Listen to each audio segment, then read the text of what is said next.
तो जय हिंद प्यारे दोस्तों, यानी कि आज हम करते हैं आप लोगों के लिए। तो ये हम लेकर आए हैं न्यू टॉपिक, यानी आप लोगों के लिए ये इम्पोर्टेंट टॉपिक है। यानी तो करते हैं अब स्टार्ट वीडियो को। यानी पहला क्वेश्चन है यूनेस्को, यानी कि जो यूनेस्को है इसकी फुल फॉर्म क्या है? United Nations Educational Scientific and a Cultural Organisation. यानी कि इसकी स्थापना कब हुई थी? तो यानी कि आप लोग समझ, ऑप्शन बी है 24 फरवरी 1945 को। ऑप्शन बी है 24 दिसंबर 1998 को। ऑप्शन सी है 14 नवंबर 1945 को। ऑप्शन डी है 11 दिसंबर 1946 को। तो इसमें से कौन सा ऑप्शन सही है? यानी कि जो यूनेस्को है इसकी स्थापना किस सन में हुई थी और डेट, यानी कि ये आप लोगों को क्या बताना है। तो इसका सही आंसर होगा ऑप्शन नंबर सी, यानी कि 16 नवंबर 1945 को क्या हुई थी? यूनेस्को देश की, यानी कि जो है यूनेस्को की स्थापना। यानी कि ऑप्शन नंबर सी इसका सही आंसर होगा। 16 नवंबर 1945 को यूनेस्को देश की स्थापना हुई थी।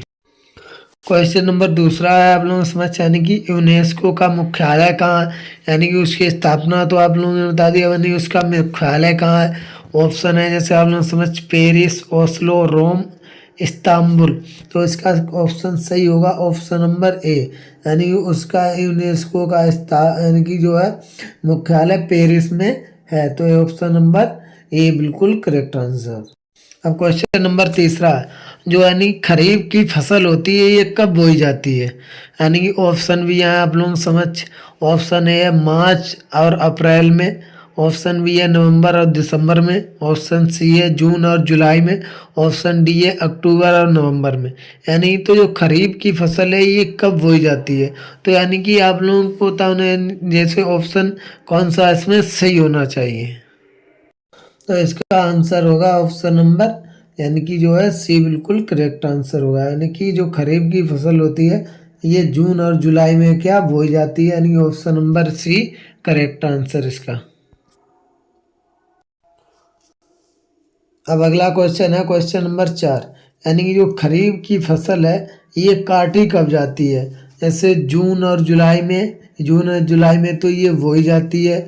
अप्रैल मार्च में, यानी कि तो इतनी, यानी कि अप्रैल मार्च तो निकल चुकी तो इसमें भी नहीं होगा। और या फिर अक्टूबर और नवंबर में, या फिर जनवरी और फरवरी में। तो ये जो फसल यानी कि जून जुलाई में बोई जाती है, फिर ये फसल यानी कब? अक्टूबर और नवंबर में क्या काटी जाती है।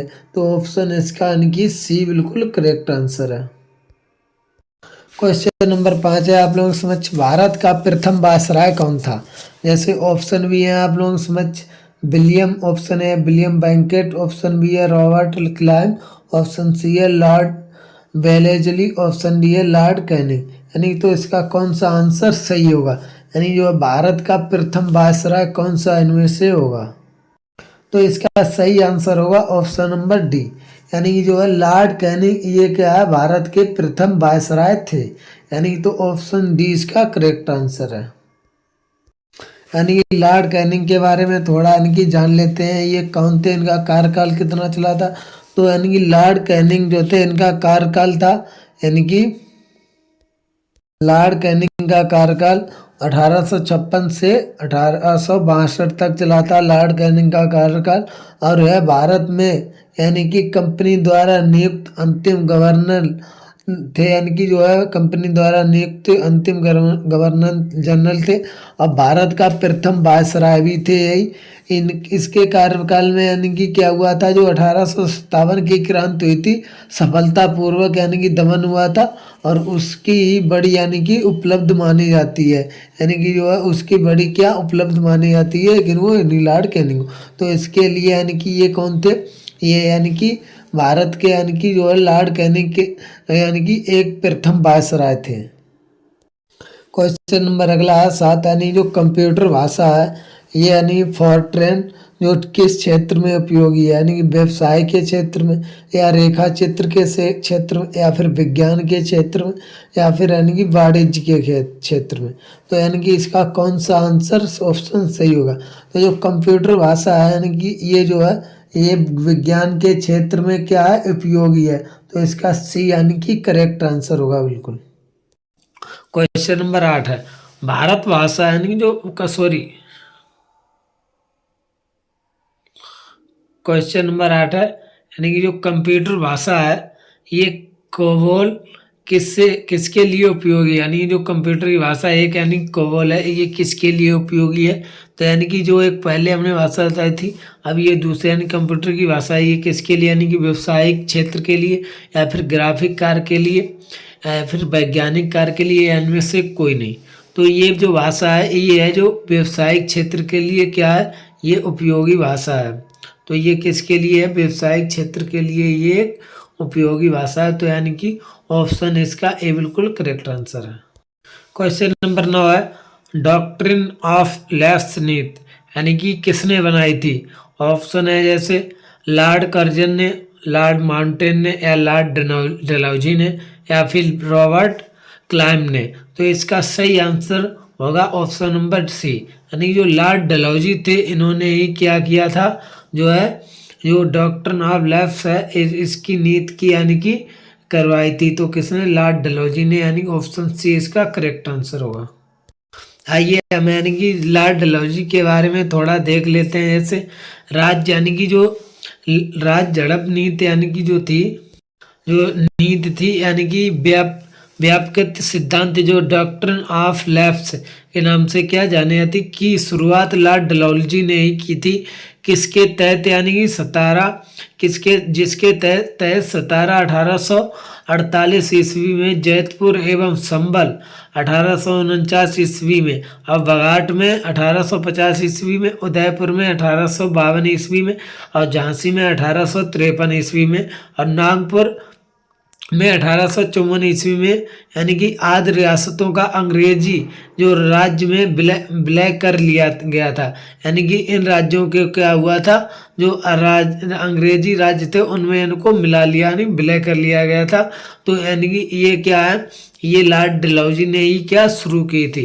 यानी तो इसमें आप लोगों को यानी कि ईयर वाई यानी कि बता भी दिए हैं। तो इसके लिए क्या ऑप्शन इसका डॉक्ट्रिन ऑफ लेब्स की किसने की थी, लॉर्ड डलहौजी ने। इसका सही आंसर हमने अभी आपको बताया है। क्वेश्चन नंबर 10 है, निम्नलिखित में से किन कोशिकाओं में नाभिक नहीं होता है। जैसे मूल रोम कोशिका में, या लाल रक्त कोशिका में, या प्लेटलेट्स में, या मोनोसाइट में। तो इसमें से किस में यानी कि क्या नहीं होता है, यानी कि नाभिक केंद्र यानी कि नहीं होता है। तो आप लोगों ने पढ़ा होगा जो लाल रक्त कोशिकाएं होती हैं, यानी इसे कणकाएं भी बोलते हैं, लाल रक्त कणकाएं, इनमें क्या होता है, इनमें नाभिक नहीं होता है इन कोशिकाओं में।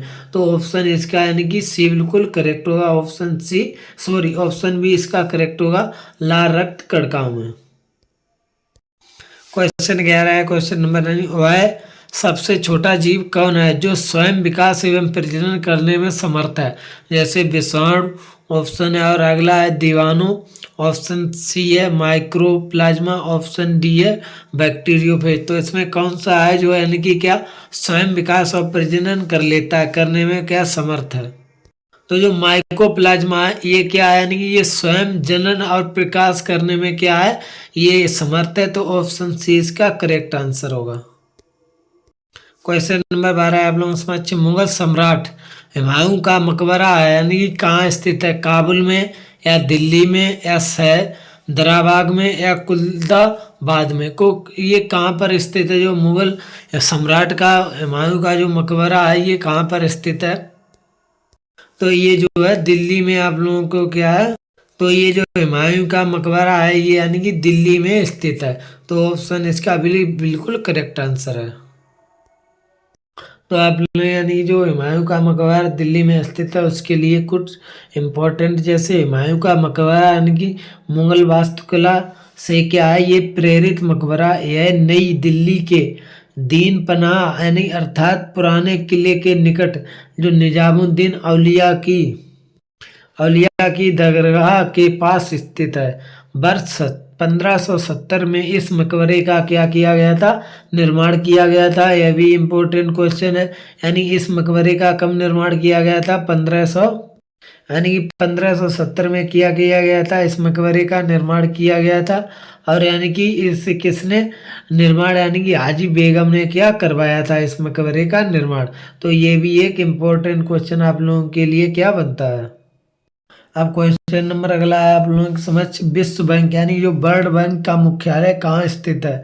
तो ऑप्शन है मनीला में, ऑप्शन बी है वाशिंगटन डीसी में, ऑप्शन सी है न्यूयॉर्क में, ऑप्शन डी है जिनेवा में। तो यानी कि जो वर्ल्ड बैंक है इसका मुख्यालय कहाँ स्थित है, ये यानी कि इसमें कौन सा ऑप्शन सही होगा। तो इसका मुख्यालय स्थित है कहाँ, वाशिंगटन में। ऑप्शन बी इसका बिल्कुल करेक्ट आंसर होगा, यानी कि वाशिंगटन डीसी में इसका क्या है मुख्यालय, किसका, यानी कि जो है विश्व बैंक है इसका है मुख्यालय यहाँ पर स्थित। क्वेश्चन नंबर 15 है, बंगाल सती विनिमय यानी कि जो विनिमयम 1829 में यानी कि भारत के किस गवर्नर जनरल द्वारा लाया गया था।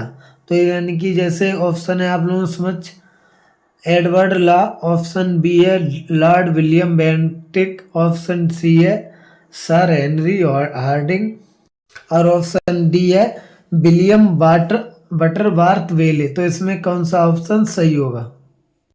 तो इसका सही आंसर है ऑप्शन नंबर बी, यानी कि जो लॉर्ड विलियम बेंटिक थे ये क्या है, इनके द्वारा जो है जो सती जो बंगाल सती विनिमय नियम जो है ये गवर्नर के इन गवर्नर के द्वारा लाया गया था भारत में 1829 में। तो इसका ऑप्शन बी बिल्कुल करेक्ट आंसर है।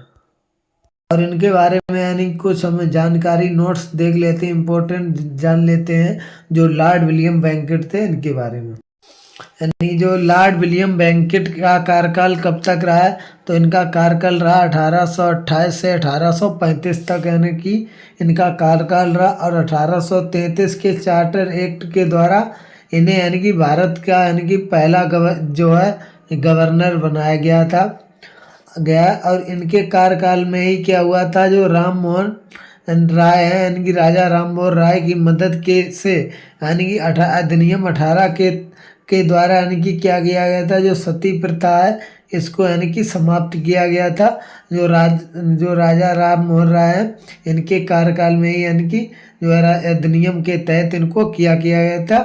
इस जो ये सती प्रथा है इसको समाप्त किया गया था।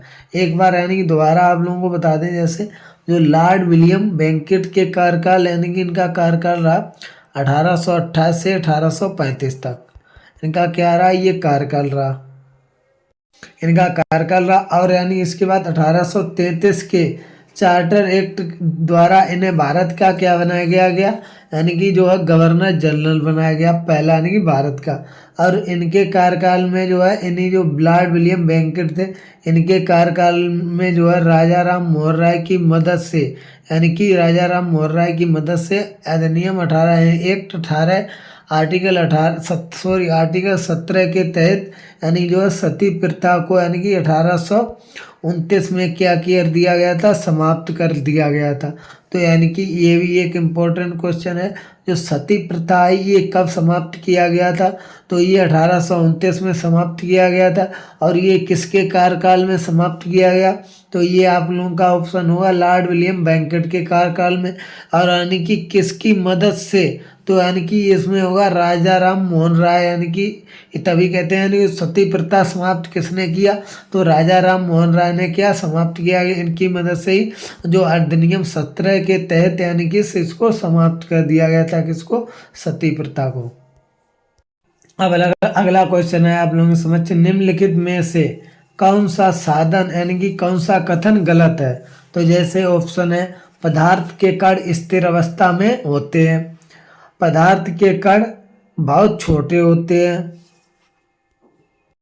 पदार्थ के कण बहुत छोटे होते हैं। और अगला ऑप्शन है, पदार्थ के कण एक दूसरे को आकर्षित करते हैं।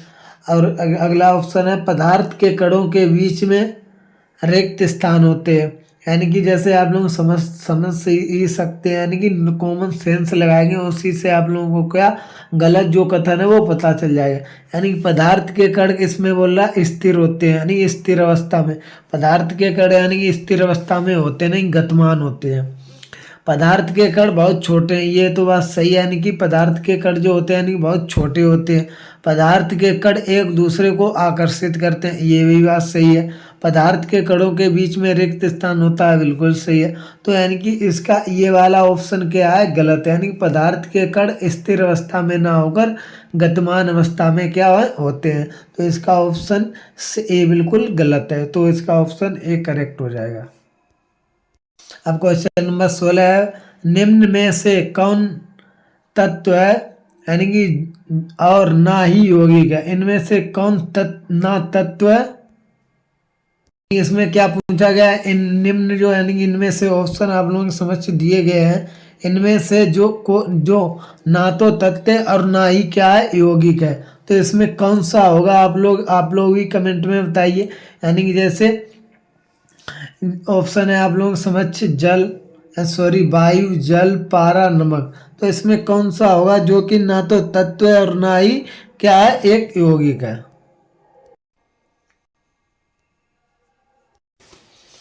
तो यानी कि जैसे आप लोगों को मालूम होगा जो वायु होती है इसमें यानी कि ये ना तो एक तत्व है और ना ही क्या है कोई यौगिक है, और ये भी क्या है यानी कि ये यौगिक यानी कि तत्व है और यौगिक भी, तो यानी इसका सही ऑप्शन होगा ए। अगला क्वेश्चन है आप लोग समझ यानी कि जो जल शोधन यानी कि जल शोधन में कौन सी प्रक्रिया का प्रयोग किया जाता है। जैसे ऑप्शन है आप लोगों को समझ परासरण, विपरीत परासरण, साइटोलिसिस और टर्गर दाब, तो इसमें कौन सा ऑप्शन सही होगा। यानी कि आप लोगों को पता है जो जल शोधन होता है इसमें से कौन सी प्रक्रिया का क्या है यानी कि प्रयोग किया जाता है, ये जो ऑप्शन है इनमें से, तो इसका सही ऑप्शन होगा बी, यानी जो विपरीत परासरण होता है इसका क्या किया जाता है प्रयोग किया जाता है किसमें, जो है जल शोधन के क्रिया में, यानी कि प्रयोग किया जाता है विपरीत परासरण का। क्वेश्चन नंबर अगला 18, यानी कि स्वतंत्र भारत के गवर्नर जनरल कौन थे। यानी कि राजा जी, ऑप्शन बी है लॉर्ड माउंटेन, ऑप्शन सी है राजेंद्र प्रसाद, ऑप्शन डी है लॉर्ड वेवेल, तो यानी कि इसका जो है ऑप्शन बी बिल्कुल करेक्ट होगा, क्योंकि जो लॉर्ड माउंटेन थे ये क्या थे यानी कि जो गवर्नर जनरल हैं स्वतंत्र भारत के, ये क्या थे गवर्नर जनरल।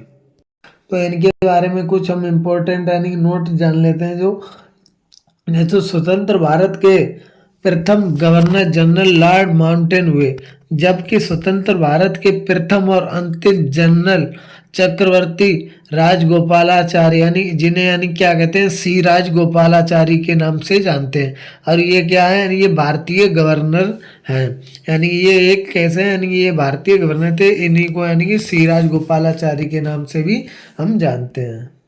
अब क्वेश्चन नंबर 19 है, जीवन की मूलभूत इकाई क्या है। जैसे ऑप्शन है आप लोग समझ कोशिका, ऊतक, अंग, राइबोसोम, तो इसमें कौन सा ऑप्शन सही होगा। तो जो जीवन की मूलभूत इकाई है ये क्या है, ये एक कोशिका होती है, यानी जीवन की मूलभूत इकाई क्या होती है कोशिका होती है, तो इसका सही आंसर होगा ऑप्शन नंबर ए। अब क्वेश्चन नंबर अगला है यानी प्रोटीन संश्लेषण में यानी कि निम्न कोशिकांगों में से किन की भूमिका सबसे अधिक महत्वपूर्ण होती है। जो प्रोटीन संश्लेषण में जो कोशिकांग होते हैं उनमें से किसकी भूमिका क्या होती है सबसे अधिक होती है। जैसे ऑप्शन भी आप लोग समझ, ऑप्शन ए है लाइसोसोम की, ऑप्शन बी है ऑप्शन ए है लाइसोसोम और सेटेरोसोम, ऑप्शन बी है लाइसोसोम और माइटोकॉन्ड्रिया, ऑप्शन सी है अंतः द्रव्य जालिका और राइबोसोम, ऑप्शन डी है गोल्जी का है गोल्जी उपकरण और माइटोकॉन्ड्रिया, तो इसमें से कौन सा ऑप्शन बिल्कुल करेक्ट होगा। तो इसका सही आंसर होगा ऑप्शन नंबर सी, जो अंतः द्रव्य जालिका है ये क्या है यानी कि राइबोसोम, यही इसका सही आंसर है। जो प्रोटीन संश्लेषण होती है इनके निम्न कोशिकांगों में क्या करती है यानी कि सबसे अधिक महत्वपूर्ण भूमिका होती है किसकी, अंतः जालिका, अंतः द्रव्य जालिका और राइबोसोम की प्रोटीन संश्लेषण में, तो इसका सही आंसर बिल्कुल करेक्ट होगा। तो जय हिंद प्यारे, मिलते हैं जल्दी अगली वीडियो के साथ, यानी कि बने रहिए हमारे यूट्यूब चैनल पर और like and subscribe please this channel.